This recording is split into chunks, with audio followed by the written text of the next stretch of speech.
m'appelle Pape Amatson, je connais sous le nom de Ishasam. Je suis un formateur en anglais à l'Institut professionnel de formation.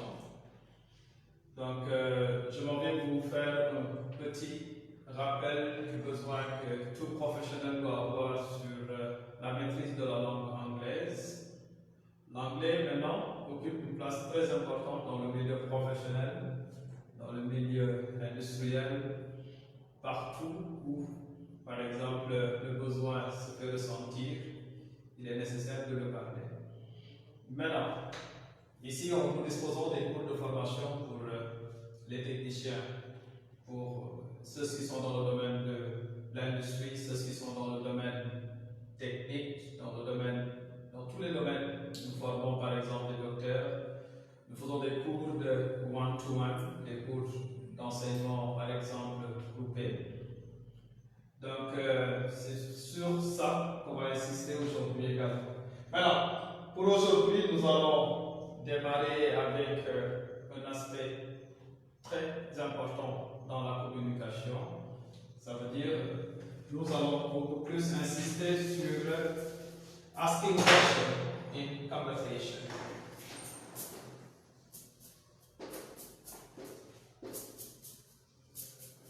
Asking questions in conversation.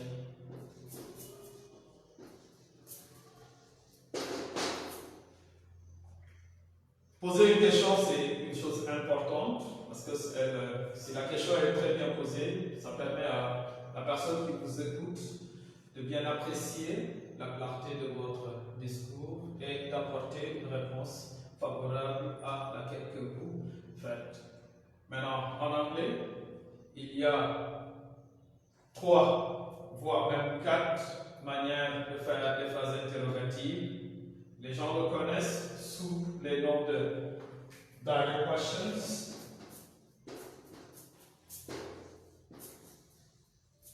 les questions directes. Certains également l'appellent the yes or no questions. Mais on a également les questions dites indirect. Et là, c'est des questions qui sont faites d'habitude avec des mots interrogatifs, ou bien on les appelle question words. Et ces mots interrogatifs varient suivant le besoin qu'on veuille toujours appréhender. For the first one, we can even have questions starting. On va avoir des questions qui commencent par WH, des questions qui commencent par H, avec la structure normale d'une phrase interrogative qui se fait toujours avec une base verbale ou bien avec un participe passé ou bien un participe présent, et dépendant toujours de l'auxiliaire qu'on utilise pour formuler la phrase interrogative. Sous ce, les questions peuvent être posées de manière simple, de manière continuous, or perfect. Et toujours respectant toujours la structure interrogative. Hormis ces deux, we can even have, on peut avoir d'autres styles interrogatifs, à savoir les répliques interrogatives communément appelées tag questions. Certains l'appellent même tail questions. Or disjunctive questions. Ok?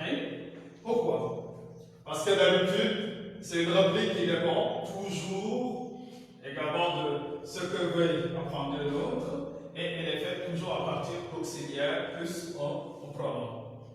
Et d'habitude, si la phrase est affirmative, la réplique est interrogative. Ça, c'est les tag questions. Et à part les tag questions également, on a ce qu'on appelle the choice questions. The choice questions. The choice questions, par exemple, c'est des questions qui offrent beaucoup plus de choix à la personne de bien prendre position quand une question lui est posée. Exemple, They say, ok, on va revenir par exemple tout au cours de notre cours sur les différentes manières d'aborder ces structures interrogatives. Sans tarder, nous allons attaquer le premier point qu'on avait tantôt mis au tableau, à savoir les questions d'ordre direct. Mais avant ça, il faudrait également faire un petit rappel sur les types de verbes qui peuvent exister dans la structure anglaise. And in English, we can have, questions that depend, des questions qui dépendent d'habitude des auxiliaires utilisés. On peut avoir une question faite à partir des verbes ordinaires et placer des auxiliaires devant les phrases, qu'elles peuvent être do, does, dit, plus un sujet, un verbe et un complément. Et là, on a une question faite avec un verbe ordinaire. Exemple. Do you like yassa? Là, c'est une phrase interrogative simple. Yes. Do you like yassa? Yes, I do. No, I don't. Et là, c'est ça qui fait qu'on les appelle des questions directes. It's as if you like, for example, if you bring it in a wall of context, ndax bëgg nga, la même manière également que la question, yes, oui, bëgg naa, non, bëgguma. For example, because what we structure in English could also be structured in Wolof, just to find some correspondence. Because in Senegal, the problem that English speakers generally have is how to adapt the English context to the Wolof one. Okay? And but now, besides these ways of making questions, we can even make questions with simple auxiliaries. On peut faire des questions directes avec des auxiliaires simples. À savoir be, et les trois formes de l'auxiliaire is peuvent être utilisées avec un sujet et un complément. Là également, vous avez une structure interrogative simple. Exemple, are you a student? Êtes-vous un apprenant? Are you a student? Là, c'est une phrase simple. Is today, est-ce qu'aujourd'hui, is today a nice day? Est-ce que par exemple la journée d'aujourd'hui est agréable? C'est une phrase interrogative simple. Yes, it is. Okay, yes it is. Now, it isn't. Là également on a une réplique négative et qui est toute particulière parce qu'on n'a pas besoin également d'y mettre les compléments. Donc c'est ça qui donne par exemple à cet aspect une forme directe. Si la phrase également est faite avec d'autres auxiliaires, à savoir have, la forme également du verbe ne changerait pas.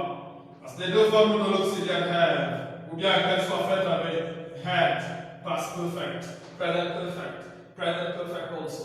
We can even make a structure with a verb, use a past participle and an object. Là c'est une phrase interrogative, mais ça revient toujours à la structure initiale. Ça dit auxiliaire, sujet, verbe et complément.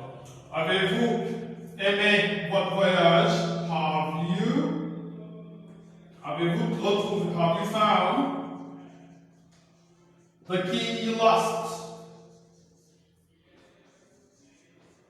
Have you found the key you lost? Avez-vous retrouvé la clé que vous aviez perdue? Yes, I have. Yes, I have. You can even, on peut utiliser la forme contractée, ou bien yes, I have, la forme complète. Et toujours, l'auxiliaire qui porte la phrase est souvent utilisé dans les réponses directes. Que ce soit la forme affirmative ou bien la forme négative. No, I haven't. Là également, vous avez une structure négative. Mais il est préférable de limiter la réponse ici et vous n'avez pas besoin. Yes, I have found, etc. You give more details that are not very necessary.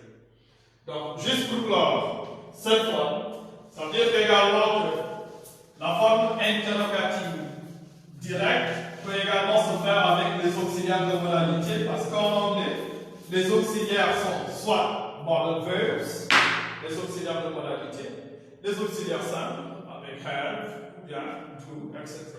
Donc, ce sont ces structures qu'on peut utiliser pour faire une phrase interrogative. Et il faut toujours se souvenir qu'une phrase interrogative en anglais, elle est mieux faite toujours avec des auxiliaires. Rares sont les formes, par exemple, où le verbe peut être utilisé. Et là, ça ne donnerait pas une structure interrogative, la plupart. So, remember, question. You're making a question. It's better when you are making a question to know how to structure a verb correctly. And this is what you should remember anytime. Mot interrogatif, là, ça donne l'aspect indirect. Mais pour les aspects directs, l'auxiliaire, le verbe, le sujet, le verbe et le complément. La forme du verbe dépend toujours de l'auxiliaire que vous utilisez également. Si vous utilisez d'habitude l'auxiliaire to do, il faut savoir, avec le sujet, vous avez un infinitif direct avec le complément.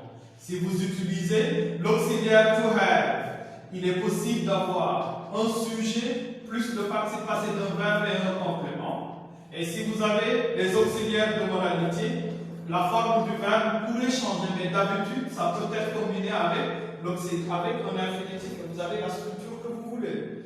Pouvez-vous vous mettre là? Can you sit here? Ok? Ok, comme on avait proposé, have you found the key you lost? Do you like Yasta?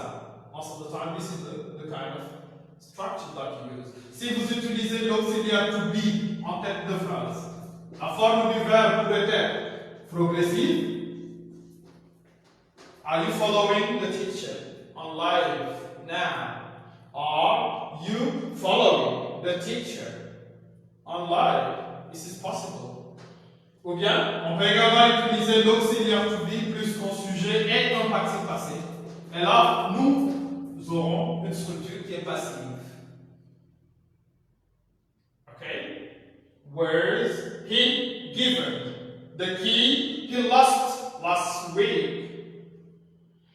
Donc, juste pour dire que voici quelques structures interrogatives possibles.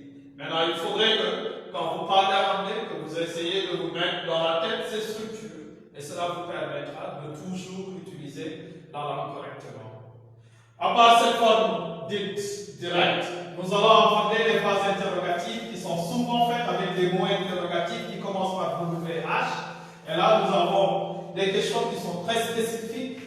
Et d'habitude, these kind of questions, people ask you this question to have information on time, place, on duration, or so on. For example, si vous posez une question à quelqu'un, vous voulez par exemple savoir l'emplacement de quelque chose, you can even use where, et combiner avec auxiliaire, sujet, le verbe et le complément. Ainsi, vous pouvez avoir un exemple, where does he live? Here. Où est-ce qu'il habite? Là. We have here. Vous avez une question qui est relative à un lieu. Où est-ce qu'il habite? Ici à Dakar, Sacré-Cœur, Café Vertessin, or whatever. It's okay? And beside where, we can even make a question referring to time. And you can say when, quand. Quand est-ce que la fête de Korité sera célébrée au Sénégal? When, auxiliaire, sujet, verbe, complément.